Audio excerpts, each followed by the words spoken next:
Assalamualaikum warahmatullahi wabarakatuh.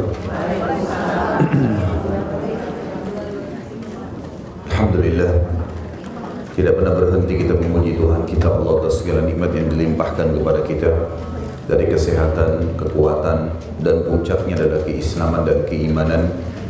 Dan semua nikmat itu bisa bertahan hanya dengan mengucapkan kalimat Alhamdulillah sebagai tanda syukur kepada Sang Pencipta. Maka sangat wajar kalau kita selalu mengucapkan kalimat yang mulia ini. Jadi kita panjatkan selanjutnya salam hormat kita pada manusia yang telah diperintahkan oleh Allah untuk mengucapkan salam hormat kepadanya, dan juga diperintahkan untuk menjadikannya sebagai suri tauladan. Menciplak hidup orang terbaik ini adalah ibadah, dan pasti akan tergambarkan kegembiraan, kebahagiaan, kemenangan dari musuh-musuh, dan juga mendapatkan solusi yang terbaik dari masalah-masalah kehidupan. Semua ini kena tergambarkan dalam kehidupan manusia yang terbaik ini, dan juga mengucapkan salam hormat kepadanya dijadikan ibadah dan akan dibalas oleh Allah sebagai pencipta dengan 10 kali tambahan rahmat.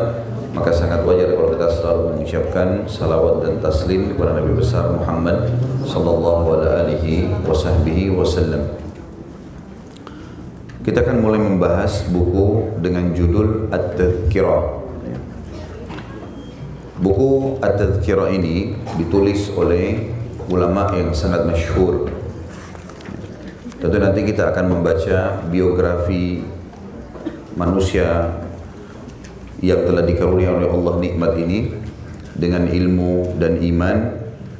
Dan judul aslinya adalah At-Tadhkirah fi Ahwalil Mauta wa Umuril Akhirah, atau Umuril Akhirah, yang artinya kalau dalam terjemahan buku kita ini, bekal menghadapi kehidupan abadi.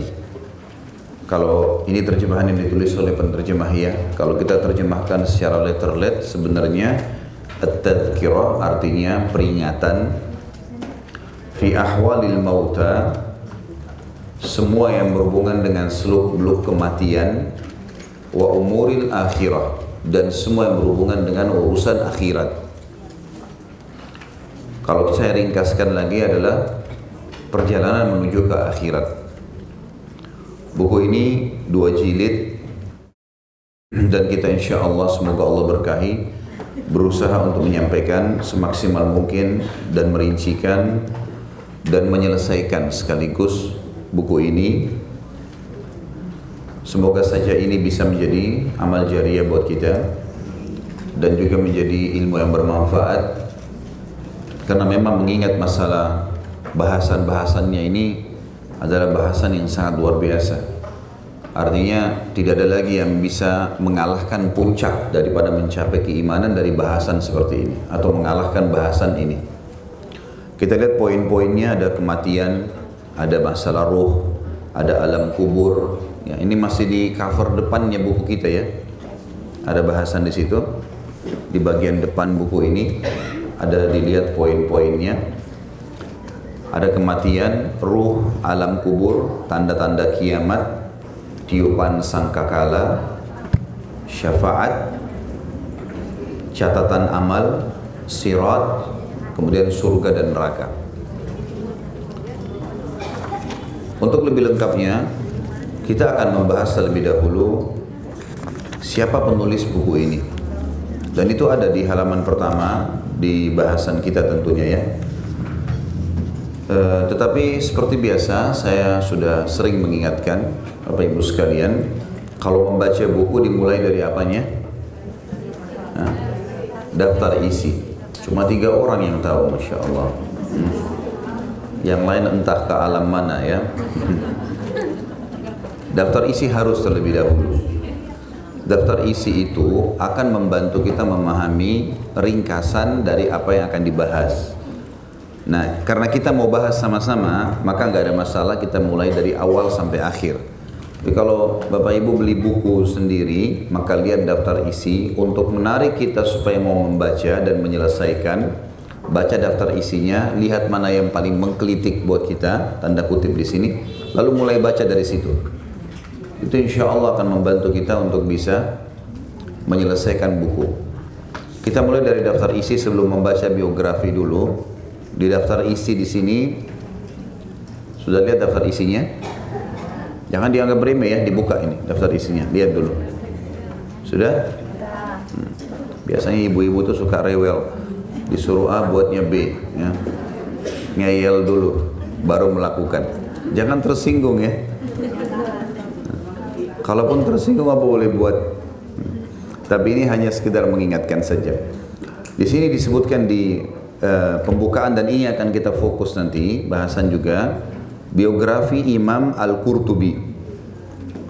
Ya, tentu ada kata pengantar penerbit segala macam, pengantar pentahqiq, ini tidak kita perlukan.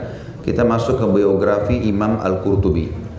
Nanti kita akan ketahui siapa namanya, beliau lahir di mana, apa kegiatannya, bagaimana sampai bisa menjadi ulama besar, hidupnya tahun berapa dan seterusnya. Itu terinci semuanya, nama dan nasab Imam Qurtubi, kota Cordova di Spanyol, ini tempatnya beliau pada masa-masa kejayaan Islam dulu. Kemudian guru-guru Imam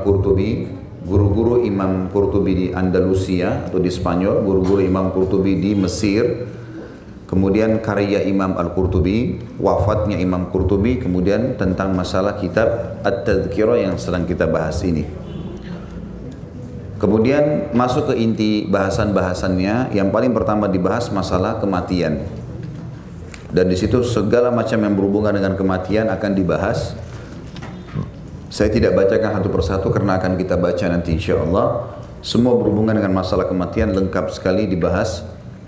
Kemudian ada proses kematian.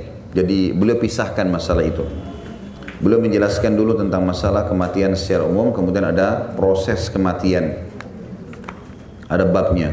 Kemudian pindah ke alam kubur. Ini juga panjang lebar, pasalnya cukup banyak ya. Alam kubur semua berhubungan dengan masalah kuburan. Karena ini adalah hal yang gaib, maka dirincikan. Kemudian ada tiupan sangkakala, ini juga dengan beragam macam judul di situ. Dari hancurnya alam semesta, tiupan sangkakala yang pertama, dan seterusnya, segala macam hal yang dibahas. Kemudian ada syafaat, setelah dibangkitkan di mahsyar, nanti ada pertolongan-pertolongan dari orang-orang yang sudah berhasil lolos, untuk membantu kerabatnya, kenalannya yang belum lolos untuk masuk dalam surga. Kemudian ada buku catatan amal, dan segala yang berhubungan dengan masalah buku catatan amal itu. Kemudian pertanyaan dalam hisab, hal-hal yang akan ditanyakan kepada manusia, pembicaraan antara seorang manusia dengan Tuhannya Allah, pembicaraan dengan para malaikat. Kemudian ada telaga atau haud, telaga Nabi SAW, kan ada dua ya. Kalau di mahsyar namanya haud, kalau di surga namanya Al-Kautsar. Dan ini khusus bagi orang yang sudah lolos dari timbangan amal, sudah menuju ke surga, akan menuju ke surga, maka dia boleh minum dari telaga ini. Kemudian seputar mizan, dan mizan adalah timbangan amal maksudnya. Ya, ini semestinya diterjemahkan, tapi mungkin entah pertimbangannya penterjemah kita ini apa. Yang jelas seputar mizan maksudnya seputar timbangan mestinya. Karena timbangan ini butuh dirincikan juga. Ya, seperti apa sih timbangan pada hari kiamat? Jadi bukan seperti timbangan yang kita bayangkan di pasar kita ya. Tapi timbangan yang memiliki lisan, ya, bisa berbicara, bisa memuji orang yang beriman, bisa menghardik orang-orang yang kafir dan seterusnya. Kemudian ada sirat. Bahasan sirat itu kan urutan semua. Saya baca induknya ya. Sirat adalah jalan yang dibentangkan di atas neraka. Semua kita pasti akan melewati itu.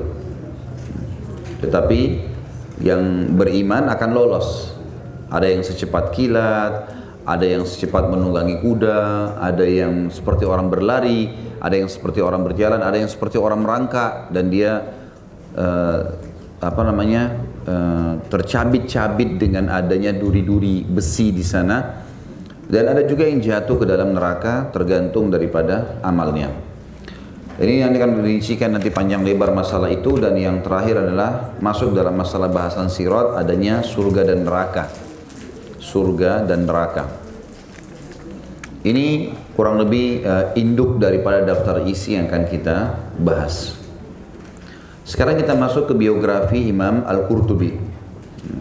Yaitu di halaman 1. Jadi setiap belajar kitab-kitab besar seperti ini, Bapak Ibu sekalian, perlu kita mengetahui siapa penulisnya, sehingga kita tahu kualitasnya. Dan Imam Qurtubi ini ulama yang sangat terkenal. Beliau punya banyak sekali karya tulis yang masyhur, di antaranya yang kita bahas ini.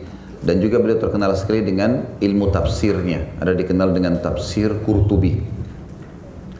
W itu artinya wafat dalam kurung, wafatnya tahun 671 Hijriah atau tepatnya dalam Masehi 1273. Beliau mengatakan di sini, tentu ini adalah biografi ditulis oleh orang yang menyusun ya. Jadi penulis buku, pemilik buku Imam Qurtubi tidak tulis biodata beliau, tapi ditulis oleh orang yang datang setelahnya. Nama dan nasabnya beliau adalah Syekh. Syekh biasa digunakan dalam istilah bahasa Arab seorang alim ulama. Walaupun syekh di negeri Arab digunakan untuk tiga kedudukan atau tiga jenis profesi seseorang. Bisa syekh itu karena alim, karena pintar sekali agamanya, dan ini yang sudah umum. Atau syekh itu bisa menjadi orang kaya, karena kalau kita panggil di Saudi sekarang ya, kalau ada orang kaya biasa juga dipanggil syekh. Padahal dia tidak faham agama, belum tentu, mungkin karena orangnya kaya dan suka berbagi harta maka dikatakan syekh. Atau yang ketiga adalah orang tua. Jadi orang tua juga dipanggil syekh, terutama laki-laki ya. Terutama laki-laki. Jadi orang kalau dipanggil syekh jangan bangga dulu sebenarnya. Karena ada macam-macam. Bisa saja dipanggil syekh padahal sebenarnya itu panggilan untuk orang tua misalnya, padahal dia masih muda, bisa terjadi seperti itu. Yang jelas syekh di sini digunakan untuk golongan yang pertama, yaitu alim ulama. Beliau adalah Syekh Al-Imam.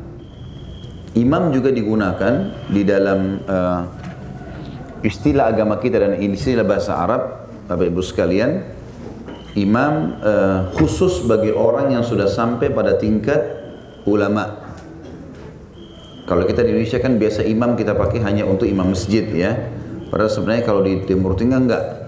Imam ini kurang lebih hampir kita di Indonesia mungkin kiai ya. Ulama yang besar lah ya.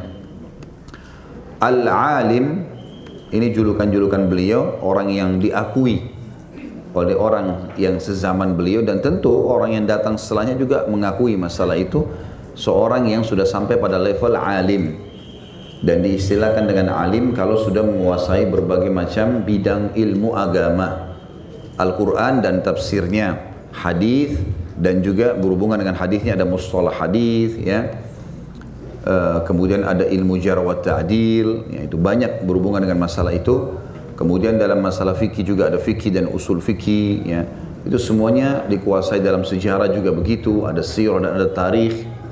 Ini dikuasai dalam seluruh bidangnya, maka dikatakan al-alim. Kemudian al-faqih, orang ahli fikih ya.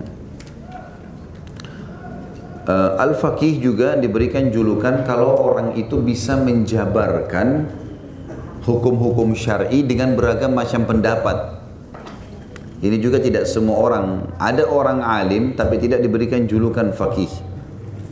Al-faqih artinya dia bisa mengambil, misalnya berhubungan dengan bab solat, dia rincikan semua pendapat dalam masalah bab solat itu. Kalau Bapak Ibu baca tafsir beliau, tafsir Al-Qurtubi, itu luar biasa. Jadi misalnya beliau tulis satu ayat, misal Allah berfirman dalam surah Al-Baqarah ayat 120, maka beliau bilang dari ayat ini ada 36 hukum, 70 hukum, 50 hukum, seperti itu. Sampai terkenal tafsir beliau dengan tafsir ahkam, tafsir yang menjelaskan masalah hukum-hukum. Jadi luar biasa fakihnya beliau, itu luar biasa. Kemudian al-mufassir artinya ahli tafsir. Tafsir juga memiliki syarat-syarat ya. Jadi dia harus mengerti bahasa Arab, ya, tidak bisa sembarangan ini. Karena dalam menafsirkan ayat Al-Quran butuh mengerti bahasa Arab, mengerti bahasa asli Al-Quran, apa yang dimaksud ya, dengan segala macam berhubungan dengan bahasa Arabnya ya, grammarnya, balaghahnya dan seterusnya. Itu nahwu dan sarafnya, ini istilah-istilah dalam bahasa Arab, maka ini semua dikuasai. Abu Abdillah ini kunyah namanya, julukan. Jadi dalam Islam, Bapak Ibu sekalian, dianjurkan kita menggunakan kunyah. Misal ibu-ibu punya anak pertama namanya Ahmad, ibu lebih baik dipanggil Ummu Ahmad. Itu lebih baik kalau sudah punya anak, dan itu yang dinisbatkan kepada kita anak laki-laki pertama. Kecuali kalau kita nggak punya anak laki-laki, baru kita nisbatkan kepada anak perempuan yang tertua. Tapi kalau misalnya ada di antara Bapak Ibu yang hadir punya anak 4 perempuan, yang terakhir yang bungsu laki-laki, maka tetap nisbat namanya kepada anak laki-laki itu. Jadi misalnya yang kelima ini laki-laki namanya Ahmad, kita mengatakan nama kita Ummu Ahmad atau Abu Ahmad. Itu sunnah. Nabi SAW punya istilah itu kan, kunyah Abul Qasim, ya. Dan ini sunnah, ya, dipanggil, para sahabat juga saling memanggil dengan kunyah ini. Makanya selalu kita temukan seperti ini. Ini Abu Abdillah berarti anak dia yang pertama laki-laki namanya Abdullah. Barulah kemudian masuk namanya Muhammad bin Ahmad bin Abu Bakar bin Farh al-Andalusi. Kalau Muhammad, Ahmad, Abu Bakar, Farah ini nama-nama, ya. Tapi Al-Andalusi, Andalus artinya Spanyol, diistilah dengan negeri Spanyol. Nah, para ulama juga melakukan ini, Bapak Ibu sekalian, di nama-nama orang-orang yang pernah tinggal di lokasi tertentu. Seperti kalau kita Indonesia, Al-Indonesi, ya. Seperti itulah. Jadi orang-orang yang datang setelahnya, generasi yang datang setelahnya tahu kalau orang ini pernah tinggal atau aslinya dari sana. Jadi beliau orang asli Andalus, Spanyol, ya. Al-Qurtubi. Qurtubi ini adalah nama suku beliau. Seorang ahli tafsir terkemuka dan ahli ibadah yang saleh kepribadiannya, berasal dari kota Cordova. Tentu negeri Spanyol ini dikuasai oleh umat Islam di zaman kerajaan Umayyah. Dinasti Umayyah ini berkuasa antara tahun 40 Hijriah sampai 132 Hijriah. Dan di masa ini terjadi ekspansi ke wilayah Spanyol dan berhasil masuk dalam Islam. Dan pada zaman itu, Bapak Ibu sekalian, Spanyol dan Eropa betul-betul dalam keterpurukan. Sampai digambarkan kalau bangunan mereka hanya terbuat dari tanah liat. Mereka masih menggunakan baju-baju yang banyak dibuat dari daun dan daun-daun pohon, ya. Setelah masuk kaum muslimin di sana, maka peradaban jadi hidup. Bahkan Spanyol waktu itu betul-betul memberikan kemajuan kepada Eropa itu sendiri. Pada saat kaum muslimin dikalahkan dan terakhir Bani Ahmar yang berkuasa itu dikalahkan oleh pasukan salib, maka buku-buku kaum muslimin dari bahasa Arab diterjemahkan ke bahasa mereka, lalu kemudian dikembangkan dan jadilah Eropa berkembang seperti sekarang. Sampai para penulis dari Eropa yang sportif, mereka mengatakan kalau di pertengahan abad Masehi kaum muslimin tidak masuk di Spanyol, maka dipastikan Eropa tidak akan seperti sekarang. Jadi luar biasa peradabannya. Dan memang kita lihat musim-musim di Spanyol itu mengembangkan banyak sekali ilmu-ilmu pengetahuan. Termasuk kita tahu ilmu-ilmu yang sekarang banyak dipakai seperti Al-Jabar yang dari Abdul Jabbar. Kemudian ada banyak, ya, Al-Haythami dalam ilmu kedokteran yang sampai sekarang tulisan-tulisannya yang pertama, orang yang pertama menemukan pisau bedah, ya, untuk operasi itu dari Spanyol. Kemudian ada Abbas bin Akhnas, ulama-ulama Spanyol semuanya, ya, mereka, dia orang yang pertama menemukan penerbangan yang membuat sayap seperti burung persis, dibuat sama dia, disusun demikian rupa, kemudian dipasang di kedua tangannya, lalu dia loncat dari gunung tertinggi di daerah sana dan berhasil mendarat tanpa mati, gitu ya. Dan ini akhirnya bukunya diterjemahkan oleh 2 orang adik kakak dari Inggris dan dikenallah mereka yang menemukan penerbangan. Dan sekian banyak, ya, ulama-ulama kita seperti Al-Jaziri yang menemukan listrik yang akhirnya diterjemahkan oleh Thomas Edison, jadi seakan-akan punya dia yang banyak dipelajari di sekolah-sekolah, padahal sebenarnya itu dari kaum muslimin semua di masa era kejayaan Spanyol itu. Al-Qurtubi, saya lanjutkan paragrafnya, hidup di tengah keluarga yang berasal dari negeri Andalusia dan berkait erat dengan bumi negerinya tercinta itu. Ayahandanya benar-benar memperhatikan pertumbuhannya dan mengajarinya segala macam ilmu keislaman yang terkenal di negerinya pada masanya tanpa kecuali. Sampai sini juga kita mesti garis bawahi, Bapak Ibu sekalian, kalau mau berharap anaknya menjadi hafidh Quran, harusnya dibuatkan program dalam pendidikan Al-Quran, gitu. Mau menjadi orang yang alim, ulama, ya harus dipelajarkan agama, bukan hanya sekedarnya saja.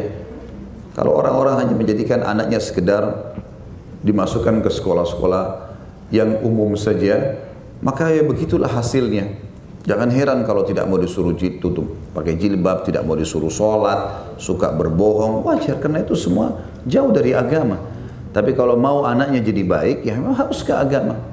Yang kita sayangkan sekarang pesantren itu kesannya tempat pelampiasan kalau tidak diterima di sekolah-sekolah yang dianggap maju dan bagus. Sehingga akhirnya belajar agama itu kayak cuma tempat pelarian. Atau kalau sudah kena narkotika, sudah nakal, pesantrenin aja. Nah, begitu kan? Padahal sebenarnya keliru. Di pesantren itu diajar sholat 5 waktu, dihafalin Al-Quran, diajarin hadis-hadis Nabi. Terus jadi baik itu. Umumnya kalau kembali dari pesantren asal, insya Allah pesantrennya benar, tepat ya. Karena terlalu banyak pesantren dan ada juga yang tidak peduli dengan masalah sisi akhlaknya. Tapi kita bicara globalnya, itu sangat bagus. Mendidik mereka, berapa banyak anak-anak yang jadi hafal Quran, mereka bakti dengan orang tua, gitu kan. Mereka bisa mandiri karena di pesantren itu diajar mandiri untuk supaya bisa cuci baju sendiri. Ya, mereka berkumpul, bersosialisasi dan seterusnya, fokus belajar intinya. Dan liburan baru pulang ke rumahnya. Kurang lebih seperti itu. Jadi kalau orang tua mau anaknya baik, harus belajar agama. Dan belajar agama ini bukan pilihan, tapi kewajiban. Ini ayahnya, jadi sebab Qurtubi menjadi ulama besar karena ayahnya membawa anaknya kemana-mana, ikut halaqah Al-Quran, ikut halaqah hadits, ikut dari kecil. Dari kecil dibelajarkan itu. Sebagai bukti atas keragaman dan keluasan ilmu yang telah dipelajari Imam Qurtubi ialah penafsirannya terhadap Al-Quran yang memerlukan pengetahuan luas dalam berbagai disiplin ilmu Islam dan Arab. Jadi yang paling menonjol bukti nyata Al-Qurtubi seorang ulama adalah bisanya beliau menyusun tafsir. Dan tafsirnya nggak mudah, susah sekali. Artinya bukan tanda kutip sini susah supaya kita tidak belajar, enggak. Artinya butuh juhud, butuh upaya yang luar biasa, meluangkan waktu, kan harus memahami. Jadi untuk menafsirkan Al-Quran 1 ayat, 2 ayat itu harus ngerti retorika bahasa Arab. Kenapa pakai fathah, kenapa pakai kasrah, kenapa dhamma, ya? Apa maknanya? Berubah nggak artinya kalau dia pakai kasrah, kalau dia pakai dhamma dan seterusnya, ya? Itu semua butuh ilmu secara khusus. Baik, itu nasab beliau. Kita masuk ke kota Cordovanya. Sedikit tidak kasih gambaran masalah kota Cordova. Dan tentu sampai sekarang kaum muslimin masih mengunjungi negeri Spanyol dan datang ke Cordova untuk melihat peninggalan kaum muslimin. Dan sampai hari ini masih banyak masjid-masjid, istana-istana, ya, perpustakaan, buku-buku, banyak sekali, ya. Manuskrip-manuskrip yang disimpan oleh pemerintahan Spanyol. Dan itu adalah bukti peradaban Islam yang sangat luar biasa. Sampai sekarang Spanyol masih berbangga dengan jembatan peninggalan kaum muslimin. Bangunan-bangunan tua, yang masjid diubah jadi gereja dan seterusnya. Mereka tidak banyak melakukan perbuatan baru. Makanya kita kalau ke Spanyol kesannya kayak kembali ke negeri klasik, ya. Karena kebanyakan bangunan-bangunannya masih bangunan yang ditinggal dulu. Kata beliau, manusia terutama orang alim adalah putra zamannya dan putra daerahnya. Ini punya makna, ya. Maksudnya kalau kita berhasil membuat anak kita menjadi seorang alim, pasti dia menjadi orang yang menonjol, menjadi putra yang dibanggakan di zamannya dan juga di daerahnya. Itu yang layak dijadikan sebagai kebanggaan. Untuk mengenal lebih jauh tentang Imam Qurtubi, semestinya kita mengenal daerah sebagai tempat pertumbuhan dan pendidikannya dan mengetahui keadaan zaman semasa hidupnya. Al-Qurtubi hidup di kota Cordova pada masa-masa akhir kejayaan kaum muslimin di wilayah ini. Ketika itu Cordova adalah sebuah kota besar yang menyinarkan peradaban Islam pada saat benua Eropa tenggelam dalam lautan kegelapan. Adapun kalau kita ingin tahu mana kota Cordova sekarang, ia adalah diberi nama sekarang Corodo. yang terletak di tepi sungai Al-Wadi Al-Kabir. Ya. Orang Arab masih mengatakan Wadi Kabir, maksudnya adalah lembah yang luas. Ya. Kini kondisinya menurun drastis sehingga menjadi kota kecil saja, tidak seperti masa kejayaan Arab di wilayah itu. Sejarawan Perancis yang bernama Seydoux dalam bukunya Ringkasan Sejarah Bangsa Arab mengemukakan catatan penelitiannya di bagian wilayah Spanyol yang pernah dikuasai kaum muslimin terdapat 6 singgasana dan 80 kota. Ini dari masa kejayaan Islam dulu, dan sampai sekarang tinggal ini saja yang dipertahankan oleh pemerintah Spanyol itu. Jumlah yang lebih kecil dibandingkan dengan angka sebelumnya, maksudnya sebelum Islam masuk, sama sekali Spanyol tidak punya kerajaan, dia hanya wilayah kekuasaan Perancis, dan tidak ada kota-kota, tidak ada pembentukan kota, dia cuma sebuah wilayah yang lapang saja. Tapi setelah Islam masuk ada 6 kerajaan, 6 singgasana, ada 80 kota. Kemudian juga terdapat sejumlah pekarangan, perkampungan dan gudang-gudang kekayaan yang tidak terhitung banyaknya. Di kota Cordova saja terdapat 200.000 rumah. Waktu kaum muslimin masuk, dibangunlah peradaban itu. Di zaman itu ya, sudah ada 200.000 rumah, 600 masjid, 50 rumah sakit, 80 sekolah umum yang besar dan 900 pemandian umum. Jadi yang dimaksud dengan pemandian ini memang zaman dulu ya, itu ada dibuat pemandian umum di musim dingin, khusus di tempat-tempat yang banyak yang terjadi musim dingin. Jadi di dalamnya itu diletakkan air yang panas, kemudian laki-laki sama laki-laki, perempuan sama perempuan. Ya. Kurang lebih sekarang di Turki masih dipertahankan. Ya. Di Turki masih ada seperti tempat pemandian umum, orang datang ke sana untuk menghangatkan tubuh di musim dingin. Itu yang dimaksud dengan pemandian umum ya. Dan jumlah penduduk, karena di zaman itu juga tidak semua rumah ada kamar mandi di dalam. Jadi itu nanti di abad-abad era modern ini baru ada kamar mandi di dalam rumah ya. Mungkin kita masih tahu juga di beberapa perkampungan kita di Indonesia itu rumah-rumah yang masih rumah adat, rumah kayu ya, itu kamar mandinya nggak ada kan, di luar rumah, nggak pernah ditaruh dalam rumah gitu ya. Saya masih ingat waktu kecil dulu sering mendatangi beberapa rumah kerabat yang di wilayah Bugis ya, di Sulawesi Selatan, itu saya temukan ada rumah-rumah kayu yang memang kamar mandinya di luar. Kita harus keluar dari rumah, turun dari tangga dan seterusnya. Ya mungkin seperti itu kurang lebih gambaran ya. Kalau di dalam rumah tidak ada kamar mandi, memang di luar. Makanya mereka buat tempat pemandian umum ya. Dengan jumlah penduduk kurang lebih 1 juta jiwa, terdapat pula perpustakaan yang berisi lebih dari 600.000 jenis kitab. Sampai sekarang masih ada, dan umumnya manuskrip. Manuskrip itu Bapak Ibu sekalian yang masih tulisan tangan orang. Itu kaya sekali ya. Dan itu biasanya untuk menulis tesis, menyusun tesis atau menyusun disertasi, bisa manuskrip yang dirapikan. Misal dia sebutkan Allah berfirman, tinggal dicari di surah berapa, di surah mana, di ayat berapa. Rasulullah bersabda, dicari atau ditakhrij ya, dicari hadis ini diriwayatkan ya, dalam kitab mana, sahih atau enggak, pendapat ulama dan seterusnya.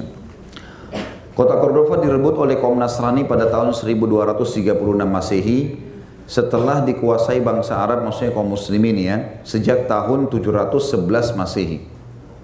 Jadi kaum muslimin berarti berkuasa kurang lebih 500 tahun ya, karena masuknya tahun 711 direbut kembali atau jatuh di tangan kaum Nasrani 1236.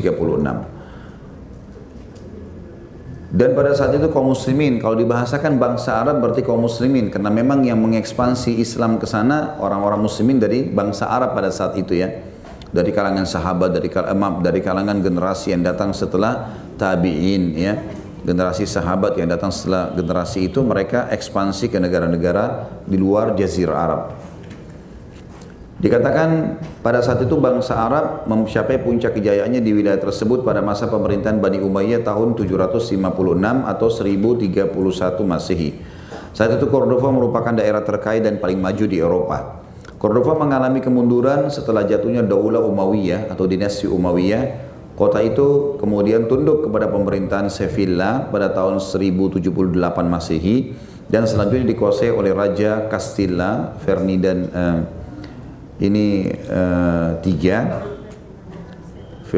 III pada tahun 1236 Masehi. Itu kurang lebih sekilas tentang wilayah Cordova yang tempat lahirnya Imam Al-Qurtubi. Pendidikan Imam Qurtubi, pendidikan beliau, jika kita perhatikan wawasan dimiliki Imam Qurtubi, maka kita dapati wawasan yang sangat tinggi nilainya. Sedemikian ini tentu tidak muncul dalam waktu yang singkat dan semestinya juga ditopang oleh faktor waktu dan tempat, seperti tergambar dalam penjelasan singkat tadi di atas. Kehidupan intelektual Imam Qurtubi terbagi menjadi dua bagian pokok. Yang pertama di Cordova dan yang kedua di Mesir. Jadi membentuk beliau menjadi ulama besar karena beliau pernah menuntut ilmu agama di Cordova, kemudian beliau di akhir hidupnya menghabiskan waktu di Mesir dan mengkombinasikan antara dua wilayah ini dari ulama-ulama yang beliau dapatkan, maka beliau menyusun tafsirnya yang masyhur. Di Andalusia Al-Qurtubi terus-menerus mengikuti halaqah keilmuan, dan ini kata kunci seseorang bisa belajar agama, termasuk sekarang Bapak Ibu hadir di halaqah ilmu seperti ini ya. Satu demi satu dikaji, dibedah ya, jurusan bagian-bagian ilmu agama baru sampai kita faham ya.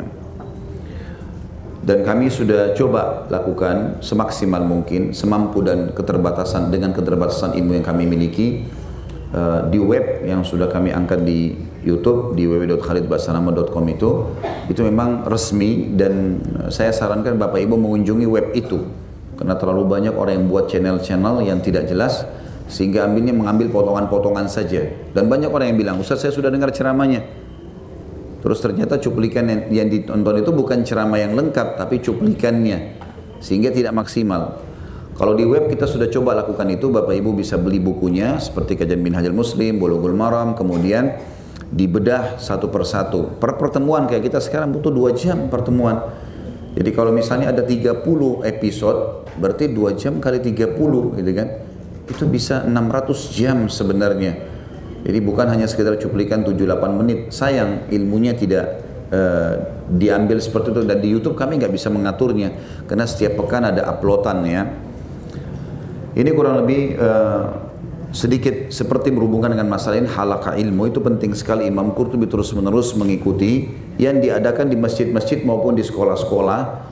Orang-orang Andalusia pada waktu itu telah membangun sekolah-sekolah dan perpustakaan-perpustakaan di berbagai kota besar, dan juga perguruan-perguruan tinggi yang menjadi sumber ilmu pengetahuan di Eropa yang tak tertandingi sekian lamanya.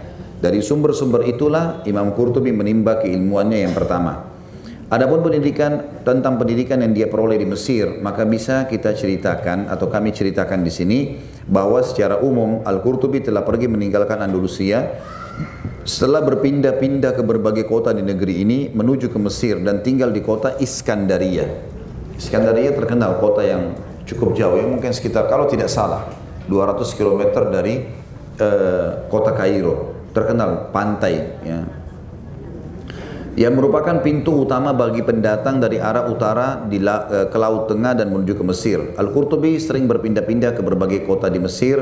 Dari Iskandaria dia menuju ke berbagai tempat di wilayah daratan tinggi negeri itu melewati Kairo. Kairo ibu kotanya. Dia selalu belajar kepada para ulama di setiap tempat yang dia jumpai. Pada saat yang sama bertukar pikiran dan pengalaman. Ini penting ya. Jadi dalam belajar ilmu agama butuh seseorang menemui berbagai atau beberapa ulama. Dia tidak fokus saja kepada satu orang. Kalau dia sudah memiliki kaidah-kaidah atau fondasi yang kuat, maka dia boleh mengambil ilmu dari sana dan sini kalau dia menganggap orang-orang ini memang ahli di bidangnya.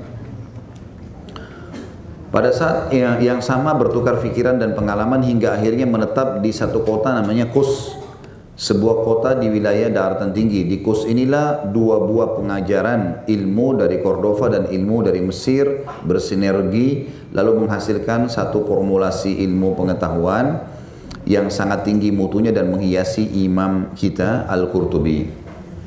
Guru-guru Imam Qurtubi. Nah ini ada guru-guru Imam Qurtubi di Spanyol, ada di Mesir. Ini kenapa kita pelajari guru-gurunya, Bapak Ibu sekalian? Ini memang dalam mempelajari biografi para ulama, memang sudah seperti ini diwariskan kepada kita dari para ulama-ulama terlebih dahulu. Bahkan banyak karya tulis ulama khusus bicara masalah biografi. Seperti ada Syiar A'lam Nubala, itu 40 jilid lebih, cuma bicara biografi orang saja.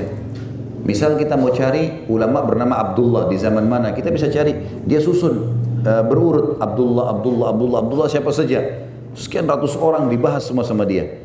Nanti kita bisa tahu siapa orang itu, dan cara mengetahui orang ini kualitasnya bagus atau tidak, salah satunya adalah selain mengetahui dia lahir di mana, ya dia belajar di mana, siapa gurunya dan siapa murid-muridnya. Dan juga ada pendapat ulama yang berhubungan, yang hidup sezaman dengan dia. Makanya mengetahui siapa gurunya itu penting. Dari mana orang ini belajar? Tidak mungkin dia tidak belajar. Kalau sumbernya itu adalah seorang ulama yang besar, itu luar biasa. Ya.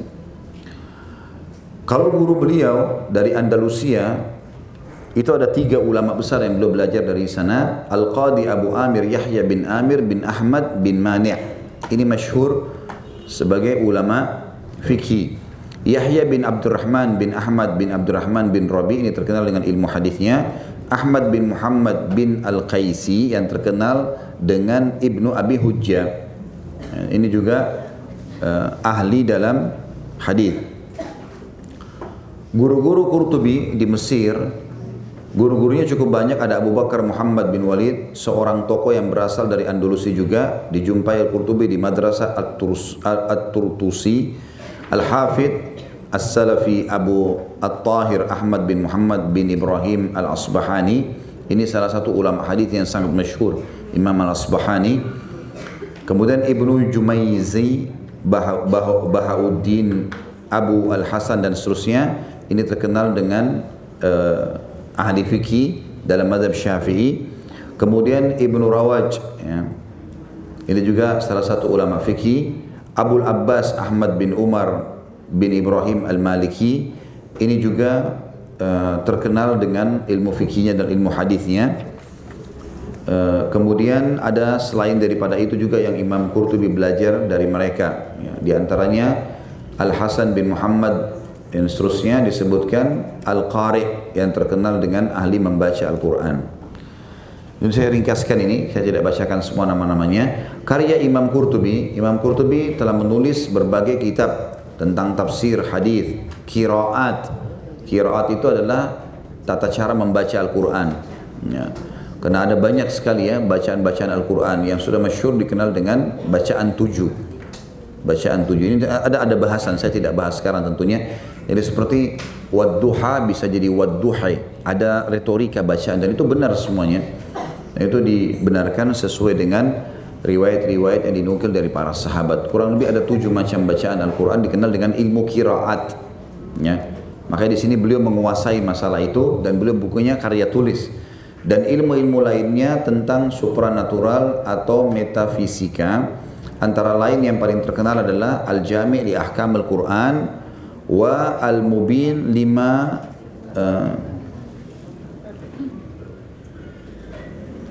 Tadham, ini diterjemahkan ditulis dalam bahasa Indonesia. Tadammanuhu min asminas sunnah wa ayyi al-furqan. Ya. Jadi ini adalah Al-Jami' li Ahkam Quran, terkenal sebagai tafsir Al-Quran. Kemudian yang kita bahas sekarang At-Tadhkirah fi Ahwalil Mauta wa Umuril Akhirah. Ini yang sedang kita bahas. Kemudian Al-Asna fi Syarh Asma'il Husna. Ini tentang penjelasan masalah Asma'ul Husna. Syarah At-Taqasi. Kemudian Al-Ilam bima fid dini an-Nasara. Ini tentang agama-agama Nasrani dan Yahudi. Kemudian At-Tizkar, ya, fi Fadl al-Adhkar. Ini tentang masalah zikir-zikir. Kemudian Kam'ul Hirs, ya, ini bicara masalah zuhud, kezuhudan di dunia. At-Taqrib li Kitab At-Tamhid, ini berbicara masalah dalam bidang akidah. Kemudian Risalah fi Alqab al-Hadith, ini tentang ilmu-ilmu hadis, ya, julukan-julukan dalam ilmu hadis, Al-Hafidh, Al-Thabit, Al-Thabt, Al-Thiqah dan seterusnya. Kemudian dan beberapa buku-buku yang lainnya. Terakhir kita tutup dengan wafatnya beliau. Tentu salah satu yang menonjol dari para ulama karya tulisnya, ya. Jadi kalau beliau punya karya tulis seperti itu sudah menunjukkan ada ilmu yang akhirnya siap untuk dipaparkan kepada umat ini. Al-Qurtubi rahimahullah wafat pada hari Senin 9 Syawal tahun 761 Hijriah, dikebumikan di kota Bani Qusayb Al-Menia, Menia Al-Fuli di daratan tinggi Mesir. Tentu ini beliau mendoakan semoga saja Allah Subhanahu wa taala menjadikan ini sebagai buku ini sebagai amal jariah buat Imam Al-Qurtubi. Kemudian kitab tadzkirah yang sedang kita bahas, kitab At-Tadzkirah fi Ahwalil Mauta wa Umur Al-Akhirah, kitab peringatan tentang masalah yang berhubungan seluruh seluk-beluk kematian dan seluruh yang berhubungan dengan masalah akhirat. Ini dikenal dengan Tadzkirah Qurtubi atau dikenal juga diringkas dengan buku peringatan dari Qurtubi. Dikategorikan dalam kelompok kitab-kitab ilmu tasawuf. Ini sebenarnya dalam sisi terjemahannya ya, ada kekeliruan. Jadi bukan dikategorikan dalam ilmu tasawuf ya, tapi dikategorikan dalam ilmu-ilmu yang berhubungan dengan masalah keimanan. Jadi ini mungkin yang memegang bukunya perlu digarisbawahi ya. Dan disebut sebagai karya Abu Abdillah Muhammad bin Ahmad bin Abu Bakar Al-Ansari Al-Khazraji Al-Andalusi Al-Qurtubi Al-Maliki yang wafat pada tahun 671 Hijriah atau 1273 Masehi.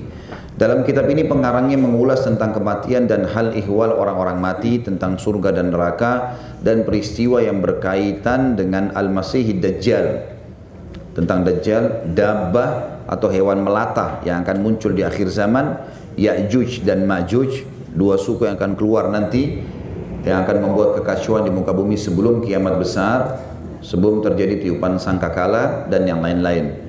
Karya Al-Qurtubi ini telah dicetak berkali-kali di berbagai negara. Adapun manuskrip-manuskripnya kami dapatkan di antara deretan referensi kami seperti manuskrip di Darul Kutub Az-Zahiriyah nomor 1371, kemudian 4 dokumen lainnya terdapat di Darul Kutub tersebut, sebuah manuskrip di gudang kitab Madrasah Al-Ahmadiyah di Halab, di Halab ini di daerah Syria, dan satu dokumen terdapat di Maktabah An-Nasiriyah di Teheran atau di Iran ya. Tentu ini buku penulis ini pada saat menyusun biografi ini belum terjadi Iran seperti sekarang negeri Syiah ya. Walaupun ini manuskripnya masih ada tersimpan di buku di sana. Baik, kita lewati lembar setelahnya, masalah pendahuluan yang disampaikan oleh orang yang coba untuk mentahqiq atau lebih memperjelas apa yang disampaikan oleh Imam Qurtubi. Seperti misalnya istilah tahqiq itu, Bapak Ibu sekalian, kalau kita baca buku ini atau kitab ini ditahqiq oleh fulan, tahqiq itu begini. Misal penulis menulis sebuah ayat, kemudian dia tidak tulis di surah berapa, di ayat berapa, hadis dia tidak tulis siapa yang meriwayatkannya, sahih atau tidak. Maka datanglah seorang pentahqiq memastikan itu. Atau dia sebutkan misalnya sebuah statement, misalnya Imam Malik berkata begini-begini. Nah, pentahqiq mencari Imam Malik bilang di buku apa tuh, nanti dikasih footnote sama dia. Itu namanya tahqiq ya. Dan buku ini sudah ditahqiq, makanya kita temukan nanti ini sangat lengkap. Misalnya ayat Al-Quran di surah berapa, hadisnya diriwayatkan oleh siapa, ada banyak footnote yang ditulis gitu. Baik, kita masuk ke bahasan kita yang pertama, masalah kematian. Bicara masalah kematian, Bapak Ibu sekalian, ada hal yang harus kita pahami, dan memang ini fakta lapangan. Kalau Allah yang maha suci dan maha sempurna menciptakan semuanya berpasang-pasangan, seperti malam dan siang, laki-laki dan perempuan, sehat dan sakit, kaya dan miskin ya. Kemudian muda dan tua, hidup dan mati, dunia dan akhirat, ini berpasang-pasangan. Dan harus kita pahami ini dijadikan sebagai sebuah pemahaman dasar dalam kehidupan kita. Kita nggak mungkin sehat selamanya, pasti kita sakit. Nah, kalau kita paham ini pasti terjadi, sebagaimana kita sehat kita akan sakit, maka pada saat sakit kita bisa menerima itu. Karena kita tahu, oh dulu kan saya sehat, pasti saya juga akan sakit. Saya dulu muda, saya pasti akan tua. Gitu. Sekarang ada pagi, akan ada malam. Gitu. Ada lapar, ada kenyang, semua berpasang-pasangan ini. Termasuk ada hidup dan ada mati. Sehebat apapun Bapak Ibu menjaga kesehatannya, olahraganya, suplemen vitaminnya, ya, udara yang segar dan bersih, tetap kalau datang ajalnya mati. Tentu kita dianjurkan dalam Islam untuk ikhtiar. Kita harus hidup di lingkungan yang sehat, makan makanan yang halal dan sehat, gitu kan. Kita menggunakan tinggal di lingkungan yang sehat, itu dianjurkan dalam Islam. Tetapi itu tidak ada hubungannya dengan kematian. Karena kalau mati sudah datang, maka akan datang. Nggak ada hubungannya sama sekali. Ada orang subhanallah hidup di lingkungan kotor sekali, penuh dengan penyakitan, gitu kan. Ada cuplikan saya lihat di salah satu wilayah kita di Indonesia, hidup di sekitar sampah, gitu kan. Setiap hari dengan sampah, hidup di situ, mandi dengan air kotor, hidup, gitu. Enggak, kalau sehatnya mungkin masih dibahas, karena pasti akan mendatangkan penyakit. Tapi dia tidak mati karena ajalnya belum datang. Tetap yang berhubungan dengan masalah kematian itu nanti kalau ajalnya datang, gitu kan. Dan ini fakta, jangan kita lalai, seakan-akan kita akan hidup selamanya. Harus kita bisa nerima ini. Orang kalau bentrok dengan sunnatullah ini, dia susah hidup, Bapak Ibu sekalian. Seperti misal gini, muda dan tua. Kalau ada orang susah menerima masa tuanya, dia akan bergaya muda terus. Nah, susah. Dia nggak mau terima kalau keriput. Loh, memang sudah saatnya. Nggak bisa. Mau ditarik bagaimanapun tidak mungkin kembali seperti yang muda. Nah. Jadi harusnya difahami masalah itu. Artinya boleh kita mengadakan perawatan, tidak ada masalah. Tapi fakta harus kita terima. Dulu kita kuat, sekarang kita lemah. Itu wajar itu. Wajar. Dulu kita tegak, sekarang kita sudah mulai bungkuk. Itu wajar. Dulu rambutnya hitam semua, sekarang sudah ubanan. Nah, itu wajar. Sunnatullah ini. Itu kan? Sunnatullah. Orang yang bisa terima ini malah lebih tenang hidupnya.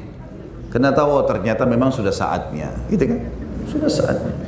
Yaitu sunnatullah. Dan kata para ulama, semua ini Allah ciptakan agar memberikan gambaran kepada seluruh manusia kalau mereka punya pencipta, Allah yang menentukan hidup mereka. Dan memang itu akan ditinggalkan semua di dunia dan kita akan menuju kepada kehidupan yang abadi di akhirat sana. Itu berhubungan dengan masalah definisi kematian kurang lebih, ya. Dan mati ini kalau dalam Islam adalah pintu untuk menuju kepada kehidupan abadi. Ambil sebuah statement dari saya ini, mati adalah awal segalanya dan bukan akhir segalanya. Itu konsep dasar yang harus kita pahami. Mati adalah awal segalanya dan bukan akhir segalanya. Jadi kalau ada orang mati dalam Islam, itu sebenarnya dia baru memulai kehidupan abadinya. Awal segalanya, bukan akhir segalanya.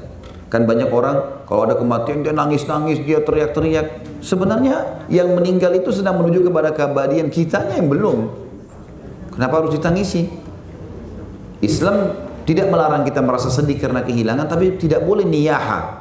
Tahu niyaha ya? Orang yang teriak-teriak, pukul-pukul badannya, tarik rambutnya, sampai bahasa-bahasa yang tidak benar, mendoakan keburukan, kenapa dia yang mati, kenapa bukan saya saja.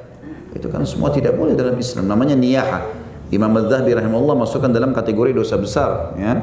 Nggak boleh. Dan ini kan kita bahas nanti, larangan menginginkan mati, gitu kan. Ada bahasan sendiri yang akan kita bahas sebentar lagi masalah itu. Yang jelas mati adalah awal segalanya. Makanya para sahabat ridwanullahi alaihim, kalau mereka ada di antara mereka yang sakit dan mau meninggal, maka datanglah teman-temannya berkata, berita gembira, engkau akan menuju kepada kehidupan yang sebenarnya. Yang penting memang dalam keadaan beriman dan beramal soleh. Itu poinnya. Sampai ada seseorang di antara mereka dari kalangan tabi'in yang sakit, kemudian datang teman-temannya berkunjung. Lalu dia berkata, perjalanan masih panjang, gitu kan. Saya belum punya persiapan amal. Kata teman-temannya, bukankah selama hidup kamu mengikuti sunnah? Kamu hidup di atas sunnah Nabi SAW? Kata dia, iya. Kata para teman-temannya, mati saja. Apa yang kamu takuti? Berarti kamu akan mendapatkan hasil dari perbuatanmu sekarang. Bagaimana sih kalau seorang pegawai, Bapak Ibu sekalian, kerja sepanjang bulan, capek kerja, keluar pagi-pagi, kerjain pekerjaan, terus mendekati masa penerimaan gajinya, gembira nggak? Itu poinnya orang kalau mati itu sebenarnya. Kita kalau dalam Islam, asal hidupnya terisi dengan amal saleh, maka puncaknya memang saatnya kita menerima hasil kita. Itulah kematian.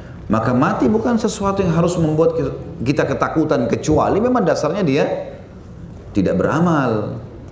Ada amalnya sepanjang hari, hidupnya cuma tahu gosipin orang, cuma tahu lihat yang haram, cuma tahu dengar yang haram, ya susah memang. Dia akan minta pertanggungjawaban gitu kan. Yang membuat dia rasa takut itu. Kalau orang-orang beriman tidak ada rasa takutnya. Bahkan Nabi SAW waktu mau meninggal dunia, beliau mendatangi kuburan Baqi di akhir hidupnya, waktu lagi sakit, sebelum sakit ya. Beliau sakit beberapa hari lalu meninggal alaihissalam.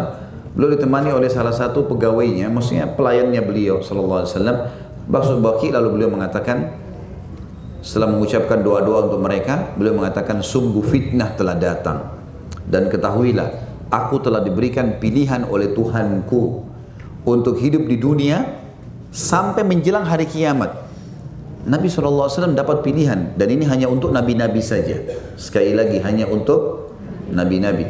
Kalau mereka mau meninggal, Bapak Ibu sekalian, mereka diberikan kesempatan untuk milih. Mau dipanjangin lagi umurnya atau sudah mau saatnya direnggut nyawanya gitu. Seperti itulah. Kata Nabi SAW, aku diberikan pilihan untuk hidup sampai menjelang hari kiamat dan memimpin dunia, menjadi raja dunia, menguasai. Nabi Muhammad SAW. Dan aku nanti kalau mati masuk surga. Dan aku disuruh pilih yang kedua, mati sekarang dan aku masuk surga. Maka aku memilih untuk mati sekarang dan masuk surga. Bisa ditangkap poinnya? Nabi SAW dikasih pilih jadi raja, semua kekayaan dunia di tangan beliau, umurnya panjang sampai hari kiamat. Memimpin dunia dengan mati sekarang. Nabi pilih apa? Mati. Kenapa Nabi pilih mati? Karena beliau tahu sebenarnya ujungnya juga akan mati nih. Dan orang kalau lepas dari kehidupan dunia ini, Bapak Ibu sekalian, sebenarnya mendapatkan kebahagiaan loh. Karena lepas dari semua beban, nggak ada lagi tanggung jawab. Seorang suami nggak lagi bertanggung jawab menafkahi istrinya, anaknya, dia sudah menuju ke akhiratnya. Amal yang sudah dikerjakan. Seorang istri juga berhenti dalam tugasnya. Anak juga begitu, orang tua juga begitu dan seterusnya, gitu kan. Walaupun bisa menambahkan amal jariah untuk orang-orang yang sudah meninggal, tapi dia sudah lepas dari tanggung jawab. Kepenatan dunia sudah dilewati, menuju kepada kehidupan yang abadi. Kegembiraan seorang mukmin karena dia tahu dia punya kehidupan abadi di sana. Coba deh Bapak Ibu terapkan dalam hidup, oh dunia, saya akan lalui. Jadi mudah semua tuh. Ada orang utang nggak bayar, kita tagih, coba berusaha. Tidak, ya sudah, jadi amal buat saya di akhirat. Selalu baik. Ada orang yang jahatin kita, fitnah segala macam. Oh, toh juga nanti Allah akan balas di akhirat. Ada bahasa ini membuat hati tenang. Kita tahu ternyata di sana ada kehidupan abadi yang akan menyelesaikan semua. Dan memang itu rukun iman kita. Rukun iman yang wajib kita yakini, adanya kematian, adanya kehidupan, dan ini semua akan kita bahas panjang lebar sampai 2 kitab ini membahas masalah kehidupan akhirat tadi. Baik, kita masuk Bapak Ibu sekalian ke kurang lebih kita bahasakan pasal pertama dalam masalah mati ini, larangan menginginkan mati dan berdoa memintanya. Ya, ini dilarang ya. Sebab bencana yang menimpa harta maupun tubuh. Jadi tidak boleh orang misalnya karena sakit, ya Allah matikan aja saya. Atau mungkin karena bangkrut usaha, ya Allah matikan saja. Ini larangan. Tidak boleh. Mati akan datang. Tidak usah kita berharap mati. Muslim, Imam Muslim maksudnya, telah meriwayatkan dari Anas, sahabat Nabi yang mulia radhiyallahu anhu, dia berkata, bersabda Rasulullah sallallahu alaihi wasallam, la yatamannayanna ahadukumul mauta lidurrin nazala bihi fa in kana la budda mutamanniya falyakul Allahumma ahini ma kanatil hayatu khairan li wa tawaffani idza kanatil wafatu khairan li. Sekali-kali jangan ada seorang pun dari kalian atau dari kamu sekalian yang menginginkan mati sebab bencana yang menimpahnya, penyakitnya, bangkrut usaha, terjadi peperangan, tidak usah berharap mati. Lalui sampai batas waktu di mana Allah sudah tentukan. Kalaupun terpaksa dia menginginkan, misal dia sudah tidak bisa tahan lagi dengan masalah yang dihadapi, maka ucapkanlah ini. Ya Allah, hidupkanlah aku jika hidup itu lebih baik bagiku, dan matikanlah aku jika mati lebih baik bagiku. Maksudnya Allah, sering kali dibacakan doa ini, ajaran Nabi SAW oleh para sahabat. Kalau seandainya setelah kejadian ini, ya, peperangan kah, penyakit kah, hidupku lebih baik dalam ketaatan, hidupkanlah aku ya Allah. Kalau lebih buruk, maka matikanlah aku. Artinya Allah yang memilihnya. Itulah, itu tidak ada masalah. Gitu kan. Ini juga termasuk hati-hati dengan doa-doa lisan yang sering diucapkan orang ya. Sedikit saja macet, mati. Ada apa? Mati deh. Apa hubungannya mati? Nggak ada hubungannya dengan mati, ya. Masakannya gosong mati. Apa hubungannya masakan gosong dengan mati? Ya? Jadi kalimat mati tinggalin udah. Kecuali kita memberikan peringatan kepada orang. Juga dari Anas radhiyallahu anhu dia berkata, bersabda Rasulullah sallallahu alaihi wasallam, sekali-kali jangan ada seorang pun dari kamu sekalian yang menginginkan mati, dan jangan berdoa memintanya sebelum ia datang kepadanya. Karena sesungguhnya jika seseorang dari kamu sekalian mati, berarti terputuslah amalnya. Padahal sungguh bertambahnya umur seorang mukmin hanyalah menambah kebaikan baginya. Jadi bisa saja seseorang mukmin kalau bertambah umurnya sehari berarti bertambah amal solehnya sehari kan? Itu lebih baik buat dia. Kalaupun cobaan membersihkan dosanya. Kita tahu bencana dan cobaan dalam Islam adalah pembersihan dosa, peninggian derajat. Gak ada yang sia-sia bagi orang beriman. Maka jangan dia berharap kematian sampai memang datang saatnya. Adapun menurut riwayat Imam Bukhari, sekali-kali janganlah ada seorang pun dari kamu sekalian yang menginginkan mati. Jika dia orang baik, barangkali dia akan bertambah kebaikannya. Dan jika dia orang jahat, barangkali dia akan memohon keridhaan Allah atau taubat. Tentu ini dalam footnote kita di bawah semua ditulis ya.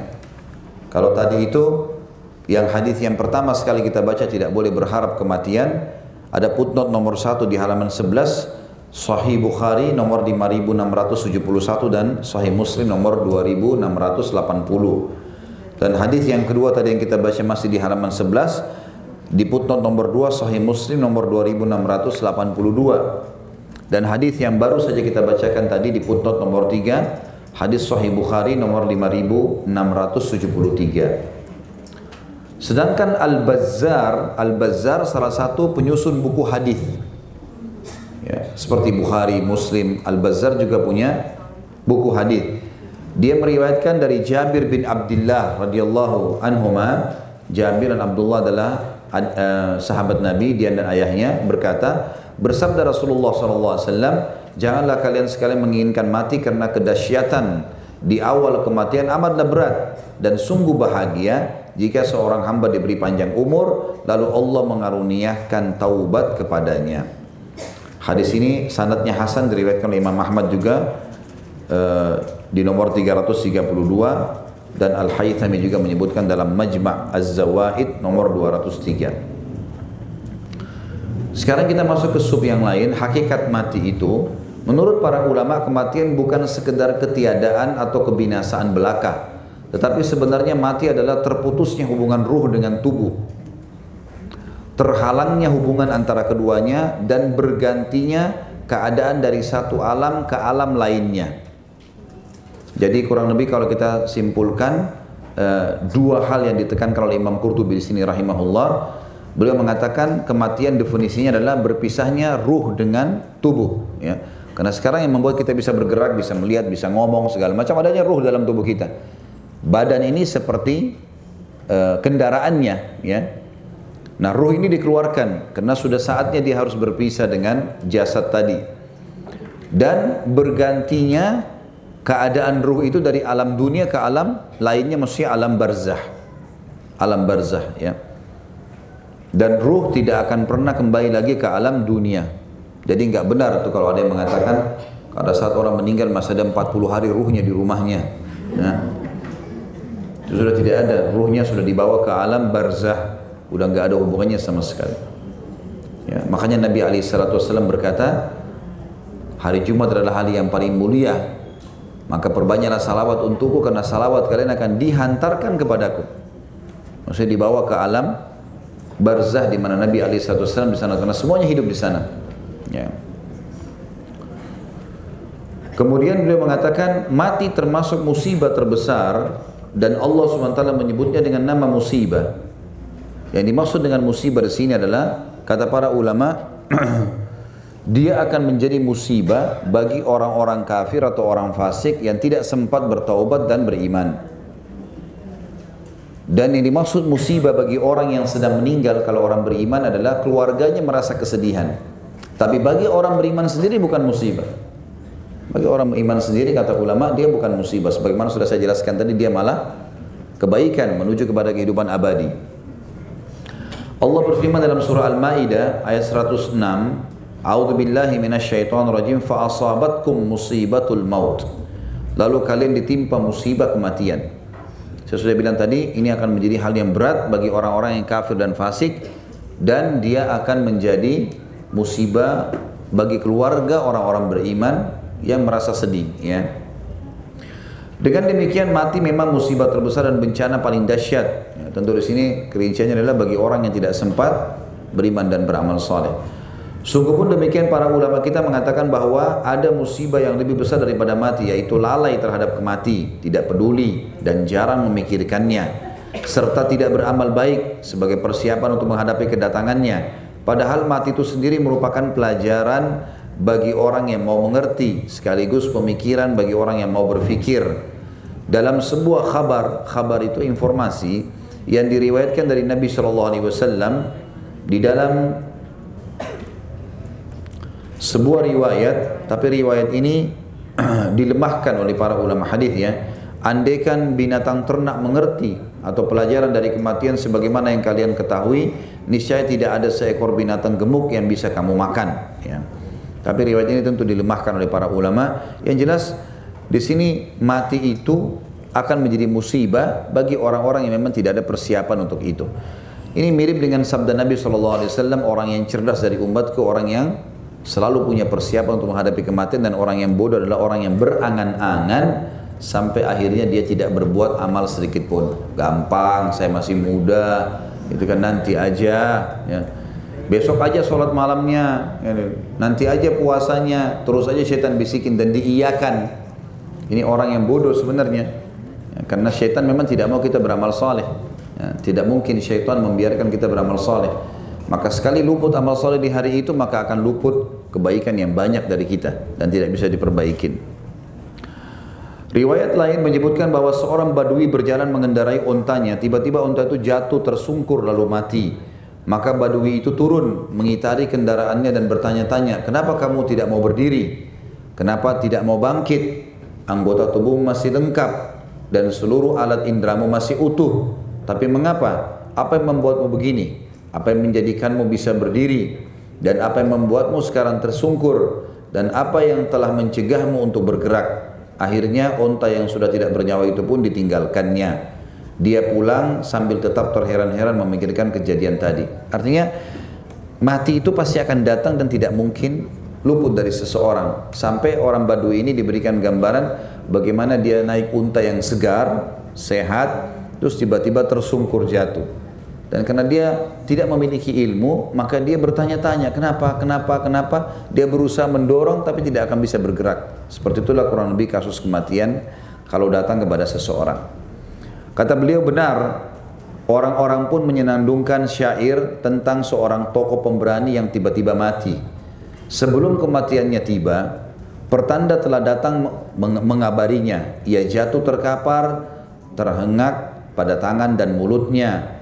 Dia engahkan baju besi dan tombaknya, lalu bentangkan jasad, terlentang dada tengada, bagai kayu besar terbelah dua. Ini tentu tradisi orang-orang Arab. Kalau ada satu kejadian yang besar, apa saja yang dianggap besar bagi mereka, mereka lantunkan dalam bentuk syair untuk menggambarkan itu. Mungkin kita di Indonesia tidak semua suku terbiasa dengan itu, ya, tapi ini karena terjemahan, intinya dia sedang menggambarkan tentang masalah seseorang yang tadinya perkasa, badannya kekar, jalan tiba-tiba tersungkur dan mati. Maka dijadikanlah sebagai sebuah syair untuk itu. Dia mengatakan, oh kasihan penunggang kuda kesatria, ada apa denganmu? Kekuatan telah sirna dan tak bicara. Ini dua tangannya, ini semua ragahnya, tidak satupun terluka, tidak tercerai juga. Oh betapa sedih, tiada ada kata, tidak ada jawaban dari orang itu. Jika Allah menjatuhkan kadarnya, musibah besar menghampiri anda, tak kala tidak menganggungkannya. Kematian adalah berita nyata, kita di sini menjadi saksi betapa dahsyat ketika terjadi, namun ingin selalu diingkari. Artinya banyak orang subhanallah, dia tahu mati. Ada kerabat yang sudah mati sebelum dia. ada ayahnya, ada ibunya, ada kakeknya, ada neneknya, ada tetangganya, ada orang pasangan hidupnya, ada anaknya. Dia tahu udah mati depan matanya dan dia tahu ini terjadi pada orang yang sebelumnya sehat. Berarti akan terjadi juga pada dia. Kenapa dia selalu lupa? Seakan-akan dia tidak akan pernah terjadi, tidak akan terjadi padanya. Itu kekonyolan sebenarnya. Sehingga terus lalai dan lalai dalam kelalaian dan tidak mau taubat, tidak mau kembali ke jalan Allah Subhanahu wa taala.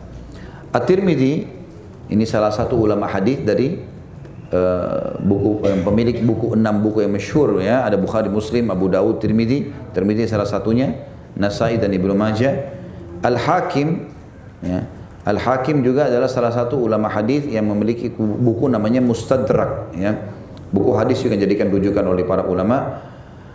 Abu Abdillah meriwayatkan dalam Nawadir Al-Usul, telah bercerita kepada kami Qutaibah bin Sa'id dan Al-Khatib bin Salim dari Abdul Aziz Al-Majishun dari Muhammad bin Al-Munqadir, dia berkata salah seorang anak dari Nabi Adam alaihissalam meninggal dunia. Maka beliau berkata, hai Hawa, anakmu telah mati. Apa mati itu? Tanya Hawa. Jadi ini pada saat awal kejadian kematian, gitu kan? Nabi Adam menjawab, tidak makan, tidak minum, tidak berdiri, dan tidak duduk. Maka Hawa pun menangis dengan keras. Akhirnya Nabi Adam berkata, hindari dirimu dan anak-anak perempuanmu dari tangis keras. Aku dan anak-anakku laki-laki tidak bertanggung jawab atas hal itu.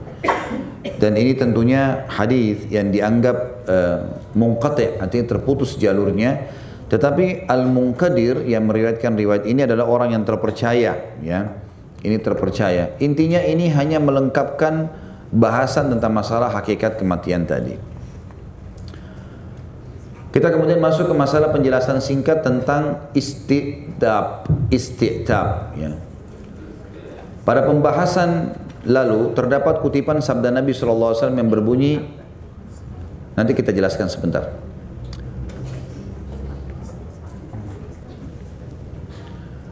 Fala'allahu an yasta'tiba, barangkali dia akan meminta ridho. Arti al-isti'tab adalah talab atau talabal utba, yakni meminta keridhaan. Tetapi keridhaan itu tidak mungkin diperoleh kecuali dengan bertaubat dan menarik diri dari melakukan dosa-dosa. Jadi maksud isti'tab sebenarnya adalah meminta keridhaannya Allah agar memaafkan kesalahannya. Jadi kalau orang menyadari kematian pasti akan datang Bapak Ibu sekalian, maka dia akan isti'tab. Artinya dia akan coba berusaha bermuhasabah, kemudian meminta maaf kepada Allah kalau dia punya kesalahan, meminta agar amal-amal soleh yang sudah dikerjakan disempurnakan pahalanya. Itu namanya isti'tab ya. Disebutkan oleh Al-Jauhari dalam Al-Jauhari ahli bahasa, al-ista'taba artinya talaba an yu'taba, atau dia minta untuk diridhoi. Jika kamu berkata ista'tabahu fa'ataba atau fa'atabani, ini artinya adalah aku telah meminta ridhonya maka ia pun membuat aku senang. Dalam Al-Quran pun ada pernyataan mengenai orang-orang kafir. Ini subhanallah, kalau bahasa Arab memang lebih baik tulis dalam bahasa Arab ya. Kalau ditulis dalam bahasa Indonesia begini kadang-kadang membacanya ya agak sulit ya, apalagi kalau tulisannya agak berbeda. Seperti menulis antara ta dengan ta itu beda dalam bahasa Indonesia kan.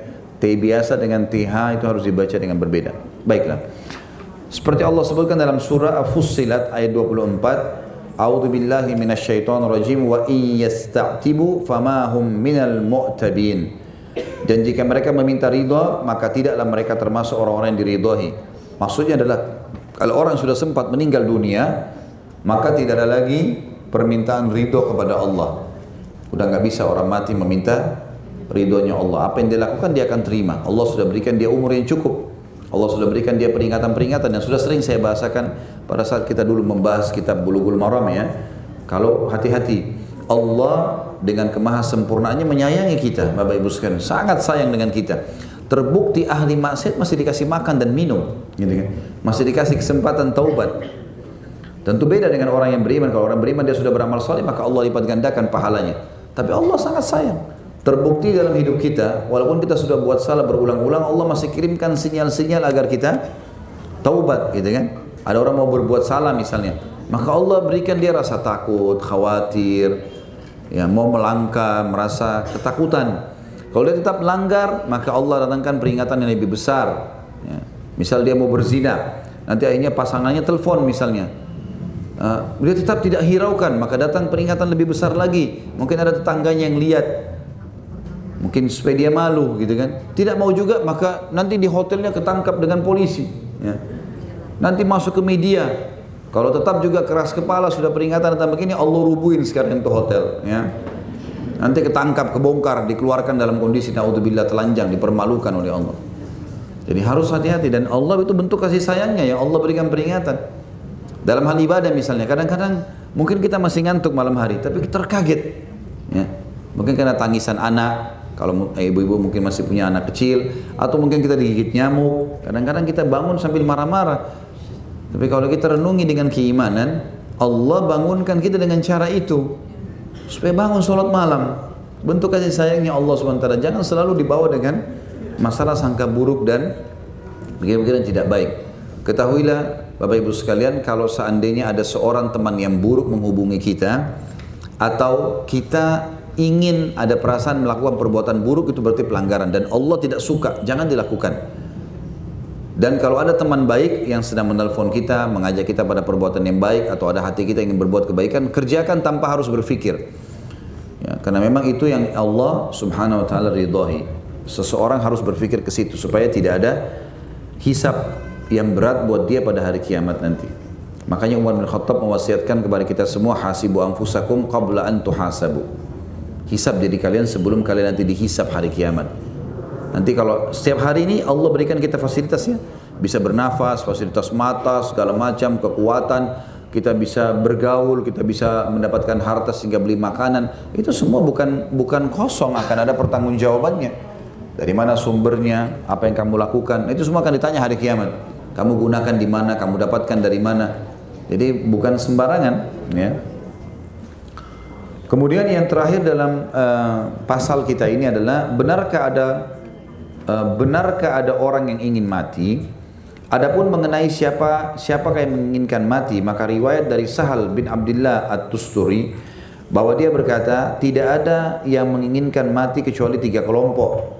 Orang yang tidak menyadari tentang hal-hal yang bakal terjadi setelah mati, atau orang yang lari dari takdir Allah yang telah ditetapkan pada dirinya, atau orang yang rindu dan ingin bertemu dengan Allah yang maha mulia dan maha suci. Jadi ada 3 kategori orang yang kemungkinan berharap kematian.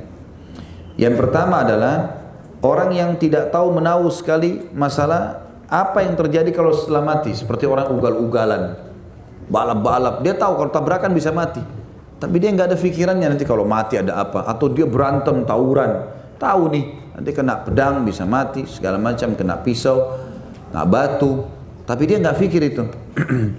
Atau dia mabuk sengaja sambil nyetir, nanti bisa tabrakan dan segala macam contoh-contoh. Maka ini orang ini tidak berpikir masalah mati karena dia tidak tahu apa yang akan terjadi di sana.